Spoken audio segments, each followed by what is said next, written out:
अच्छा, जो इस राज का राजा कौन है? भाई उदयचांद। हाँ मेरे भाई। बस थोड़ी सी बात खोलिए। तुम्हारा पत्नी तुम्हें कुछ कह दिया, मेरा पत्नी मुझे कुछ कह दिया। बस अपने अपने पत्नी को बात सुन करके यदि दोनों भाई में कोई बीच पड़ जाए तो मेरे भाई क्या तुम अपने पत्नी को बात सुन करके और मुझसे ये मालिक और राजा का सवाल करने लग गया? नहीं नहीं मेरे भाई, मैंने आपसे पूछ रहा हूँ, जो ये बताइए, ये 14 कोस का राज हीरा महुआ पड़ता है, यहाँ का राजा कौन है? भाई उदयचांद, ये 14 कोस का राज नागर महुआ है। इस नागर महुआ का राजा सिर्फ 2 भाई हूँ, एक मैं और एक तुम। क्या नहीं दादाजी, ये बताइए, क्या इस राज में क्या मुझे कोई हक हिस्सा है या नहीं? भाई उदयचांद, इस राज में आधा मेरा आधा तुम्हारा है। क्या नहीं दादाजी, ये तो सही दुनिया जानता है कि बाप का बेटा अगर 2 हो तो उसका संपत्ति आधा और आधा होता है। अवश्य, लेकिन दादाश्री, बड़ी भाभी ने ताना सही बात बोली है। जो महारानी फूला से, जो इस राज का राजा मेरे पति है, और तुम्हारा पति रुदल से मेरे राज में नौकर की तरह रहता है, मेरे टुकड़े पे खाता है और पीता है, पलता है। और तुम जो है मेरे सामने, तुम जो है से इस राज को मालकिनी कहलाती हो। इस समय तुम इस राज से खाली करके चले जाओ दूसरी राज। भाई उदयचांद, ये तो औरत कुछ बोल रही है, औरत को बात में तुम क्यों जा रहे हो? दादाश्री, आप तो जानते हैं जो आपका भाई जगीरुदल से यानी किसी को सुना हूं, अना आज तक मैं किसी को सुनता हूं जो मेरे सामने में अगर नजर उठा के अगर बोल देता है, उस हरामजादे को मैं सर से धार अलग कर देता।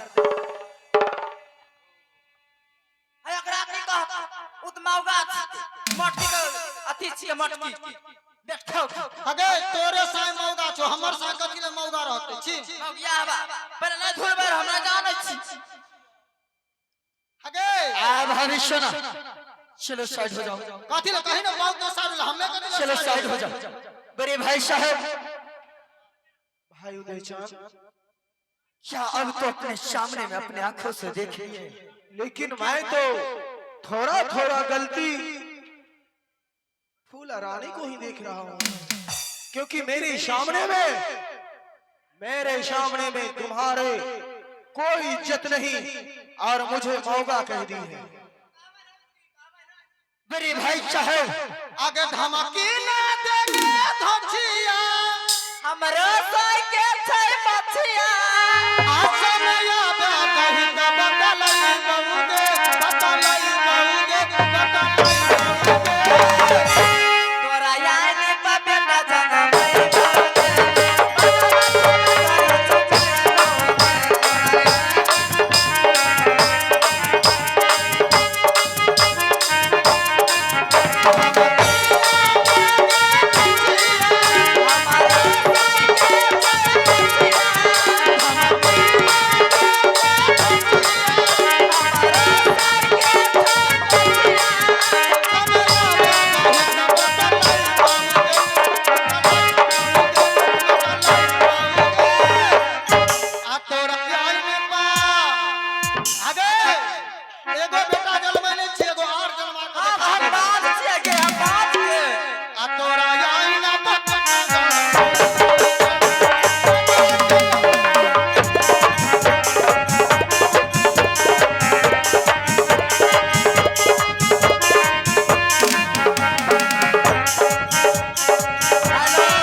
मुझे अब कुछ नहीं चाहिए। मैं इसी वक्त मुझे जो है इस राज को बंटवारा होना चाहिए। क्या राज का बंटवारा होना चाहिए? हाँ दादाश्री, इस राज को आधा आधा दोनों भाई बांट लीजिए और आधा में आप रहिए और आधा में मैं रहूंगा। उसके बाद कोई झगड़ा झंझट होगा ही नहीं।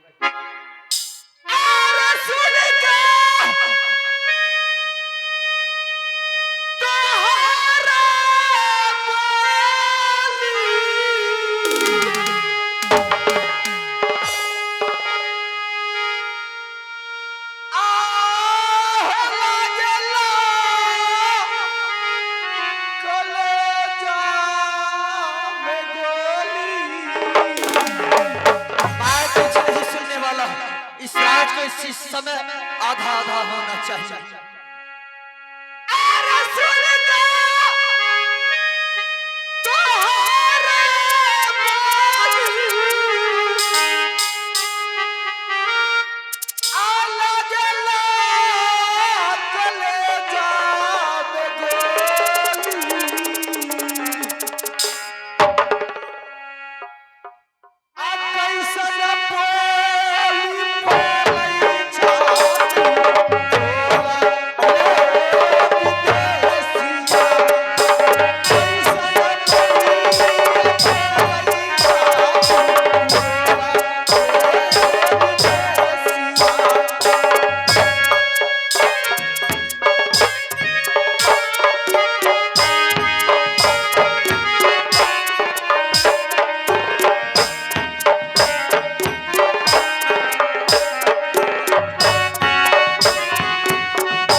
मैं इन सब बातों में झुलसने वाला नहीं हूँ।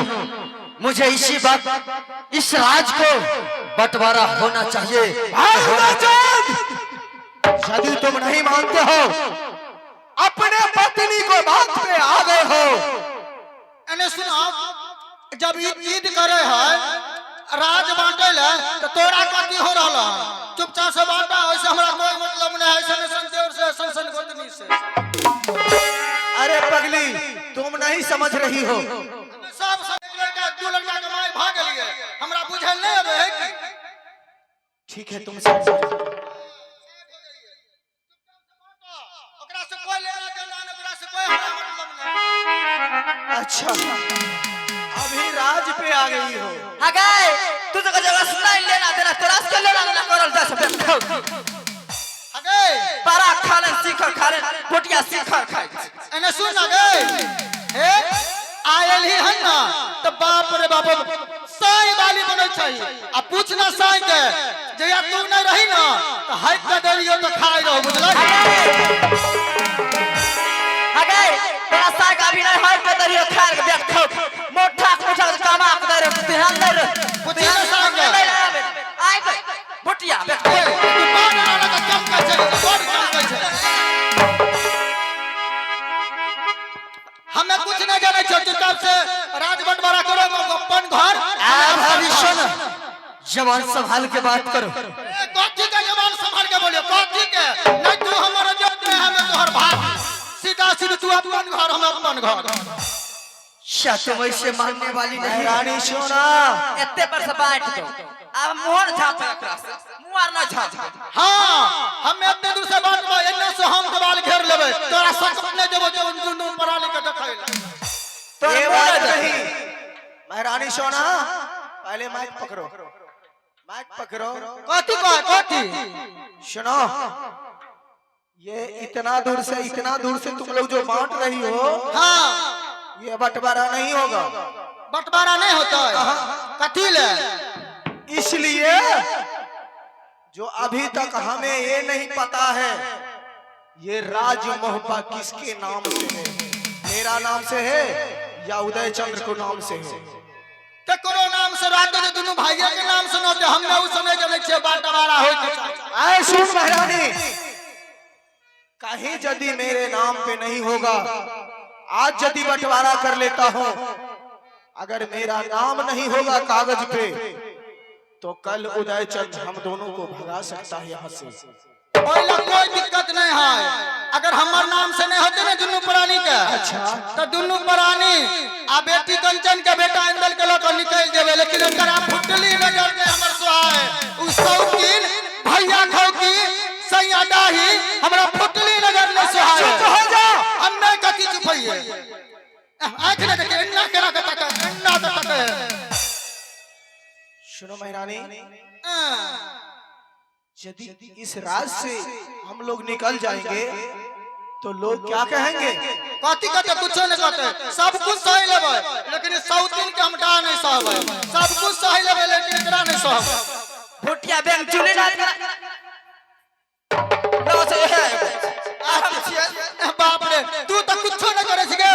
आयलिए ना तो बाप रे, जे हम सतवर्ती परती में छिलका खसल धरती को। बाप तू कारली सहर का मामा भोग हम न छ मामा।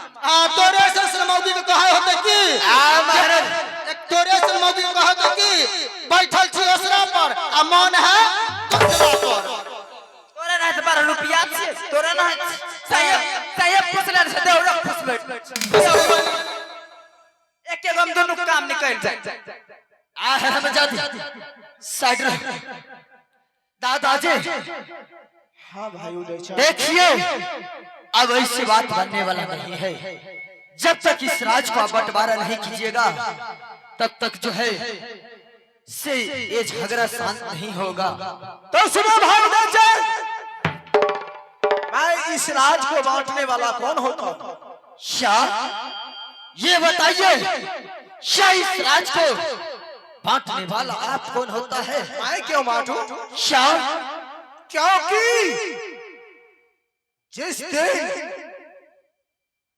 जिस दिन झगड़ू ने मेरे पिता बिरजासर सिंह का सर काट लिया था और सर काट करके बरगद घास में टांग दिया था। हम दोनों माँ और बेटे को राज से विराज कर दिया था। उस समय तुम अपने माँ का कोख में था। समझ गया ना भाई? वहां से भाग करके मैंने गढ़ बनारस में आया और कोई राज में कोई दिलवाने वाला नहीं था। अच्छा, लेकिन पिताजी का दोस्त दादा सैयद हम दोनों माँ बेटे को फिल्मा करके रखा था भाई उदयचंद। और ये नागर मोहब्बा भाई दादा सैयद ने बना करके और हमें वहां बसाए थे। इसलिए इस राज का, ये नागर मोहब्बा का मालिक कौन है, किसके नाम से जगह जमीन है, वो दादा सैयद बताएंगे। मैं बांटने वाला कौन होता हूँ?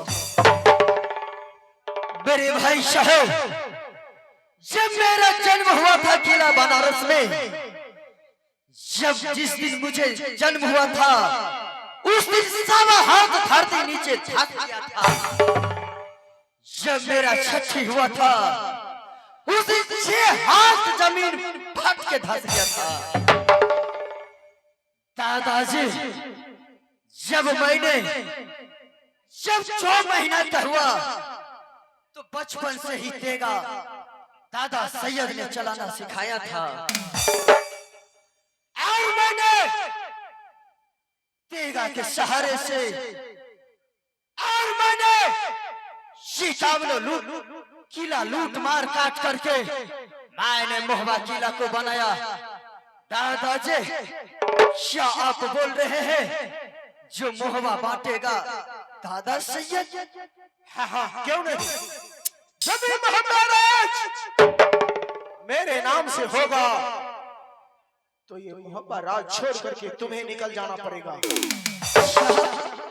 अगर तुम्हारा नाम से होगा तो मैं अपने दोनों बेटा बेटी को लेकर के, अपने पत्नी को लेकर के ये नागर मोहब्बा छोड़ करके कहीं दूसरे राज्य में चला जाऊंगा। ताना क्या सहे मर्दाना, आप चाट गई तलवार। ये रुदल सिंह को ताना बर्दाश्त नहीं होता है। दादाजी, मुझे शर्त मंजूर है, अगर ये किला मोहबा आपके नाम से होगा तो मैं इसी पर मोहबा खाली करके चला जाऊंगा। लेकिन दादा सिरे, अगर मोहबा अगर मेरे नाम से होगा तो क्या आप खाली करके जा सकते हैं? अवश्य मैं खाली करके चला जाऊंगा। तो ठीक है, यहाँ से चला जाए बनारस राज। ठीक है, चला जाए भाई उदयचंद। आहो चल यालू तेरा देवी फकीरा बनारस ने या बम्बैया या सुना है आहे मैहर गोपाल माय आता चल या अलू तेरा गजा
सुभान अल्लाह अल्लाहु अकबर।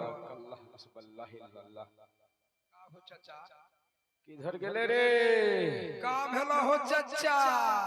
अरे रसूल भाई रे, बोलो हो चचा का भेला? ए साला के नाती उधर कर। का भेला चचा? आबै छी आरो को बच्चा के सुतबै छी। हमरे गमछा ले लेबे। का लेबो? हमरे गमछा ले लेबी, हो गेले अथी नमाज के टाइम। ओ गमछा भूल गेलू? हाँ भूल गेलियो है, थोड़ा जल्दी लेके जे।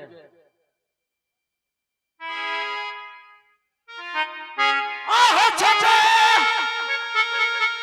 ओ बस्ती लागे अकेले बना रसके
हाथी घुसा।